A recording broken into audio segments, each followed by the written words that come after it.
சித்தர் வணக்கம். உலக தமிழ் அறிவாளிகளே, சித்தர்களின் அருளால் நலமுடன் பல்லாண்டு வாழ்வோம். நோயின்றி 120 வயது சித்தர் ரகசியம் என்கின்ற இந்த நிகழ்ச்சியிலே கலந்திருக்கிற நீங்கள் அனைவரும் நலமுடன் சித்தர்களின் அருளால் நீடோழி வாழ பிரார்த்திக்கிறேன். எனக்கு தெரிந்ததை நான் சித்தர்களுடைய இலக்கியத்திலும் சித்தர்களுடைய வாழ்வியல் முறையிலும் இருந்து அறிந்து கொண்டதை நான் அனுபவித்துக் கொண்டு இருப்பதை உங்களோடு பகிர்ந்து கொள்கிறேன். அந்த வகையில் இன்றைக்கு பார்க்க இருக்கிற செய்தி என்னவென்றால், உடலில் அழுக்கு சேராமல் பார்த்துக் கொள்ள வேண்டும். 2 அழுக்குகள், ஒன்று மலம், இன்னொன்று சிறுநீர். உலகில் இருக்கிற உயிர்வாழ் இனங்களிலேயே மலத்தையும் சிறுநீரையும் அடக்குகிற ஒரு குணம் மனிதனிடத்தில் மட்டும்தான் இருக்கிறது. ஒரு சமூக கட்டாயத்தினால் சிறுநீர் கழிப்பதற்கு என்று ஒரு ஒதுக்கிடம் தேவை என்கின்ற ஒரு நிலை வந்துவிட்டதனால் அந்த ஒதுக்கிடம் கிடைக்கிற வரையில் சிறுநீர் கழிக்காமல் அடக்கி வைப்பது என்பது வாழ்வியலில் ஒரு நிலை ஆகிவிட்டது. அடுத்தது சில காரியங்களில் ஈடுபடுகிற போது இதோ அந்த காரியத்தை முடித்துவிட்டு போகலாம் என்று நெளிந்து சிறுநீரையும் மலத்தையும் அடக்குவது என்பது மனிதனிடத்திலே நாம் காண்கிற ஒரு நிகழ்வாக இருக்கிறது. அடக்கக்கூடாதவைகள் இந்த 2. இதை மிக அழகாக யாரையர் சொல்லுவார். திண்ணம் 2 சிக்க அடக்காமல், திண்ணம் உறுதியாக, 2 உள்ளே சிக்க அடக்காமல். எந்த 2? சிறுநீரையும் மலத்தையும் அடக்கக்கூடாது. ஒரு ஊருக்கு பயணம் செய்ய போகிறோம். பேருந்தில் பயணம் செய்வதாக இருந்தால் அங்கே சிறுநீரை கழிப்பதற்கு கழிப்பறைகள் இல்லை. இப்ப என்ன செய்யணும்?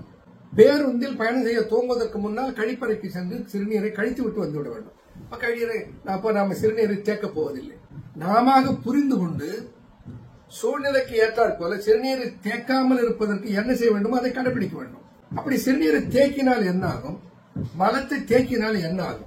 சித்தர்கள் சும்மா ஏதோ மலத்தை தேக்காதீங்க, மலத்தை அடக்காதீங்க, சிறுநீரை அடக்காதீங்கன்னு ஏதோ தானும் சொல்லவில்லை.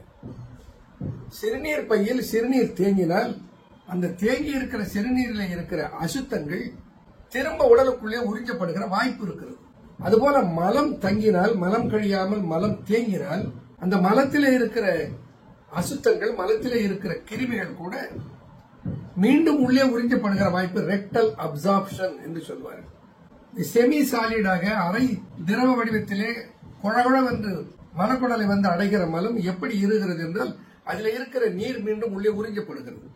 அப்படி உறிஞ்சப்படுகிற போது அதில் இருக்கிற டாக்ஸின்ஸ், நஞ்சுக்களும் உள்ளே உறிஞ்சப்பட்டுவிடும். இப்ப மலம் அங்கே தேங்காமல் பார்த்துக் கொள்ள வேண்டும். இப்ப மலத்தை தேக்காமல் மலம் கழித்து விட வேண்டும், சிறுநீரை தேக்காமல் சிறுநீரை கழித்து விட வேண்டும். எத்தனை முறை சிறுநீர் கழிப்பது, எத்தனை முறை மலம் கழிப்பது, அதற்கு ஒரு சூத்திரத்தை சொல்லி இருக்கிறார்கள் சித்தர்கள். தினம் 2, வாரம் 2, மாதம் 2, வருடம் 2 என்று ஒரு பழமொழி இருக்கிறது தமிழ்ல. தினம் 2 என்றால் ஒரு நாளைக்கு 2 முறை மலம் கழிக்க வேண்டும். காலையிலும் மாலையிலும் இயல்பாக மலம் உடலை விட்டு நீங்க வேண்டும். வாரம் 2 என்றால் வாரத்தில் 2 நாள் தலைக்கு எண்ணெய் தேய்த்து குளிக்க வேண்டும். ஏன்னா இது வெப்ப நாடு. இந்த வெப்பத்தை தணித்துக் கொண்டு உடலுடைய வெப்பத்தை சீராக வைத்துக் கொள்வதற்கு எண்ணெய் தேய்த்து குளித்தலை வாரத்தில் 2 நாள் கடைபிடிக்க வேண்டும். தாம்பத்தியத்தை மாதத்தில் 2 நாட்கள் மட்டும் வைத்துக் கொள்ள வேண்டும். வருடத்தில் 2 முறை குடலையும் குருதியும் சுத்தம் செய்வதற்கு என்று பேதி மருந்தை எடுத்துக்கொள்ள வேண்டும். இப்படி எடுத்துக்கொள்ளுகிற ஒரு பார்முலா எதை சொல்லுகிறது?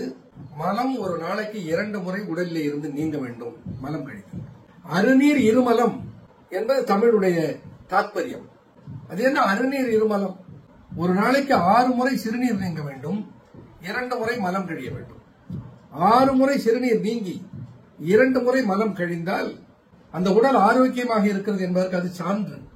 ஆகையினால் நாம் நினைவில் வைத்துக் கொள்வது, மலத்தையும் சிறுநீரையும் தேக்காமல் ஒரு நாளைக்கு 2 முறை மலம் கழித்து 6 முறை சிறுநீர் போகிறதா என்பதை பார்த்து 6 முறை சிறுநீர் கழித்தலையும் கடைபிடித்து இந்த 2 அசுத்தங்களையும் உடலில் தேக்காமல் பார்த்துக் கொண்டால் நிறைய நோய்கள் வருவதை தவிர்த்து விடலாம் என்று சித்தர்கள் சொல்லி இருக்கிறார்கள்.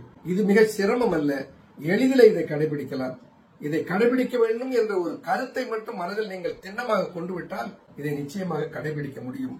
ஆக 2 திண்ணம் அடக்காமல் நலமுடன் வாழ்வோம். நன்றி, வணக்கம்.